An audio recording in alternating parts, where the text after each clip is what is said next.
Welcome to GK all collection. आज है 31 मई और 31 मई 2023 से करंट अफेयर से जितने भी प्रश्न जो कि प्रतियोगी परीक्षाओं की दृष्टि से महत्वपूर्ण होंगे उन सभी के बारे में हम डिस्कस करेंगे। साथ ही प्रश्नों से संबंधित महत्वपूर्ण फैक्ट पर भी चर्चा करेंगे। आज की क्लास की प्रैक्टिस टेस्ट पीडीएफ और आंसर की पीडीएफ आपको वीडियो के डिस्क्रिप्शन में मिल जाएगी। पीडीएफ आपको हमारे टेलीग्राम ग्रुप में मिल जाएगी। टेलीग्राम ग्रुप का लिंक मैंने डिस्क्रिप्शन में दे दिया है, वहां पर आपको सभी पीडीएफ एक साथ मिल जाएंगी। वीडियो को अंत तक देखें। वीडियो के अंत में मैं एक क्वेश्चन भी आपसे पूछूंगा जिसका आंसर आपको कमेंट बॉक्स में देना है। डेली करंट अफेयर्स वीडियो देखने के लिए जीके ऑल कलेक्शन को सब्सक्राइब करें। तो चलिए शुरू करते हैं।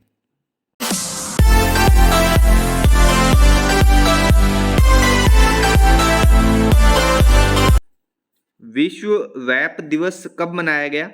तो अभी 30 मई को विश्व वेप दिवस मनाया गया। सी ऑप्शन सही हो जाएगा। चलिए इसके बारे में और जान लेते हैं। विश्व वेप दिवस एक वार्षिक कार्यक्रम है जो 30 मई को मनाया जाता है।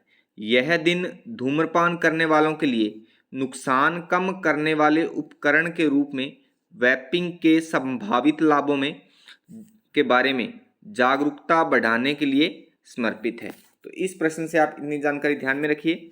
नेक्स्ट है, हाल ही में किसे स्कॉच सिल्वर अवार्ड 2023 दिया गया है? तो अभी चंडीगढ़ को स्कॉच सिल्वर अवार्ड 2023 दिया गया है।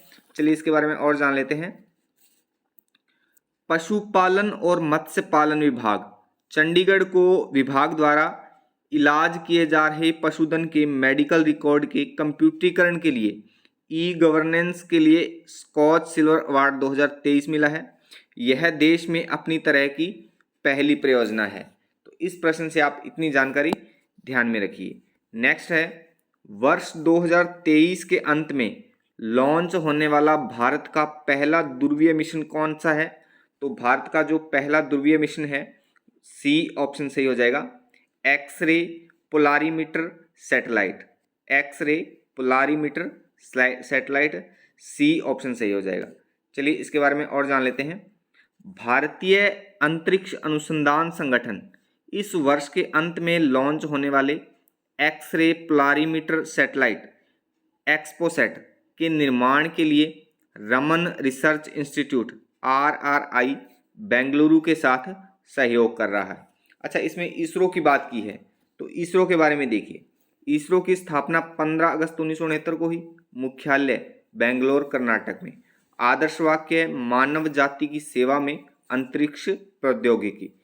इसरो के निदेशक S सोमनाथ हैं। तो इतनी बातें आप इसरो से ध्यान में रखिए और इस प्रश्न से भी। चलिए नेक्स्ट है, हाल ही में किस बैंक ने ICCL में शामिल होने की घोषणा की है?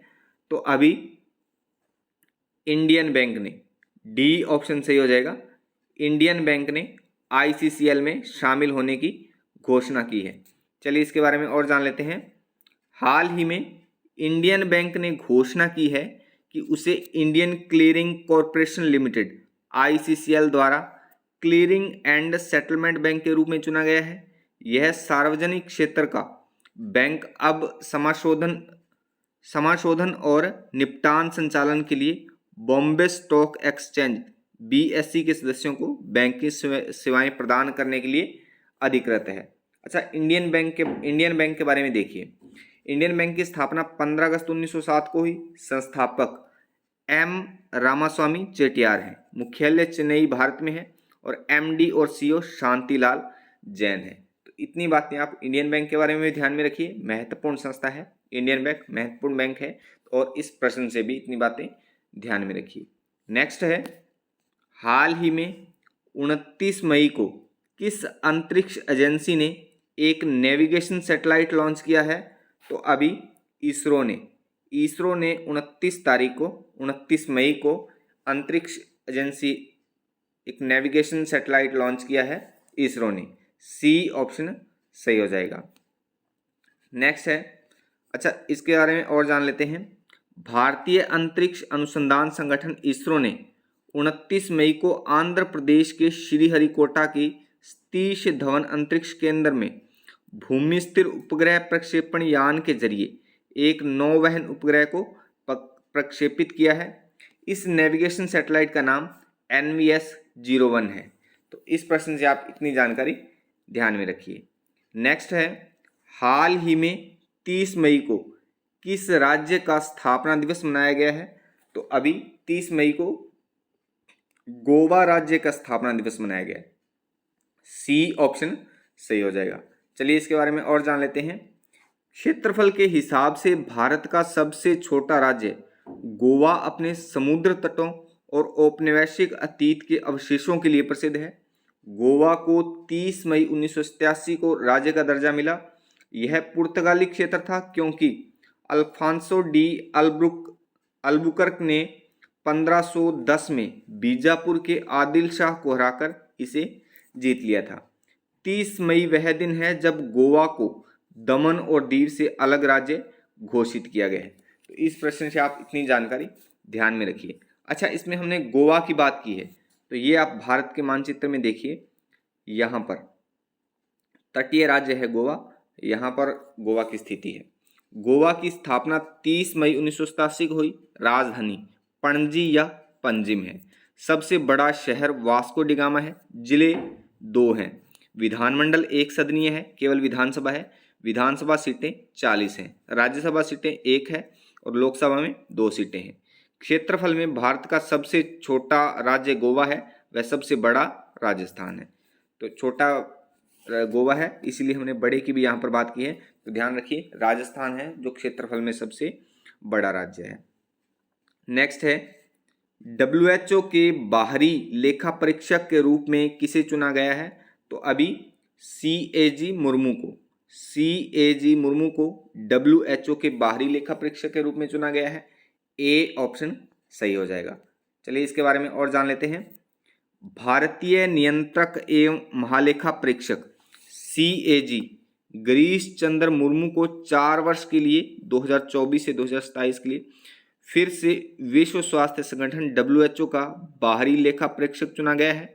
CAG ने बताया कि 29 मई को जनेवा स्विट्जरलैंड में WHO की वार्षिक सभा के दौरान हुए पहले राउंड के मतदान में भारत के CAG को 156 में से 114 वोटों से चुना गया। अच्छा, इसमें हमने WHO की बात की है, तो WHO के बारे में देखिए। WHO की स्थापना 7 अप्रैल 1948 को हुई। मुख्यालय जनेवा स्विट्जरलैंड में। महानिदेशक टेड्रोस एडोनोम है। उप महानिदेशक सौम्या स्वामीनाथन। तो इतनी बातें आप WHO के बारे में ध्यान रखिए। WHO बहुत ही महत्वपूर्ण संस्था है और इस प्रश्न से भी इतनी बातें ध्यान में रखिए। नेक्स्ट है, हाल ही में RBI द्वारा किस बैंक के खिलाफ 84.50 लाख रुपए के जुर्माने की घोषणा की गई है? तो अभी सेंट्रल बैंक ऑफ इंडिया पर यह जुर्माना लगाया गया है 84.50 लाख रुपए। सी ऑप्शन सही हो जाएगा। चलिए जान लेते हैं ये जुर्माना क्यों लगाया गया है। तो भारतीय रिजर्व बैंक RBI ने धोखाधड़ी, रिपोर्टिंग और वर्गीकरण से संबंधित कुछ प्रावधानों का पालन करने में विफल रहने पर सेंट्रल बैंक ऑफ इंडिया पर 84.50 लाख रुपए के जुर्माने की घोषणा की है। अच्छा, इसमें RBI की बात की है, तो RBI के बारे में देखिए। RBI की स्थापना 1 अप्रैल 1935 को हुई। मुख्यालय मुंबई महाराष्ट्र में। गवर्नर शक्तिकांत दास है। सेंट्रल बैंक ऑफ इंडिया के बारे में देखिए। सेंट्रल बैंक ऑफ इंडिया की स्थापना 21 दिसंबर 1911 को हुई। मुख्यालय मुंबई भारत में है और प्रबंधक निदेशक MV राव है। तो दोनों बैंक महत्वपूर्ण हैं, इन दोनों के बारे में आप अच्छे से फोकस करें। RBI महत्वपूर्ण है और सेंट्रल बैंक ऑफ इंडिया भी महत्वपूर्ण बैंक है, तो दोनों के बारे में आप अच्छे से फोकस करें और इस प्रश्न पे भी। नेक्स्ट है, भारत सरकार ने सार्वजनिक बैंकों को किस संस्था के साथ डिजिटल संचार ढांचे को मंजूरी दी है? तो अभी CEIB के साथ सार्वजनिक बैंकों को डिजिटल संचार ढांचे के रूप में मंजूरी दी है। ए ऑप्शन सही हो जाएगा। चलिए इसके बारे में और जान लेते हैं। सरकार ने 50 करोड़ रुपए से अधिक के ऋण चूक को संबोधित करने के लिए एक नई डिजिटल रिपोर्टिंग और संचार प्रणाली को मंजूरी दी है। कागज आधारित संचार पर भरोसा करने की बजाय केंद्र सरकार ने एक डिजिटल तंत्र पेश किया है। इस प्रणाली के तहत केंद्रीय आर्थिक खुफिया ब्यूरो CEIB सार्वजनिक क्षेत्र के बैंकों को पूर्व अनुमोदन चरण में ऋण अनुरोध के 15 दिनों के भीतर डिजिटल रिपोर्ट भेजेगा। तो इस प्रश्न से आप इतनी जानकारी ध्यान में रखिए। नेक्स्ट है, हाल ही में किस राज्य ने प्रधानमंत्री जन धन योजना PMJDY का 100% कवरेज हासिल किया है? तो अभी तेलंगाना ने प्रधानमंत्री जन धन योजना का 100% कवरेज हासिल किया है। तो डी ऑप्शन सही हो जाएगा। चलिए इसके बारे में और जान लेते हैं। तेलंगाना ने प्रधानमंत्री जन धन योजना के 100% कवरेज को प्राप्त करके वित्तीय समावेशन में एक महत्वपूर्ण मील का पत्थर हासिल किया है। इस राष्ट्रीय मिशन के शुभारंभ के बाद से राज्य ने आबादी के सभी वर्गों को बैंकिंग सेवाओं का विस्तार करने में उल्लेखनीय प्रगति की है। तो इस प्रश्न से आप इतनी जानकारी ध्यान में रखिए। अच्छा, इसमें हमने तेलंगाना की बात की है, तो ये आप भारत के मानचित्र में देखिए, यहाँ पर तेलंगाना की स्थिति है। तेलंगाना का गठन 2 जून 2014 को हुआ।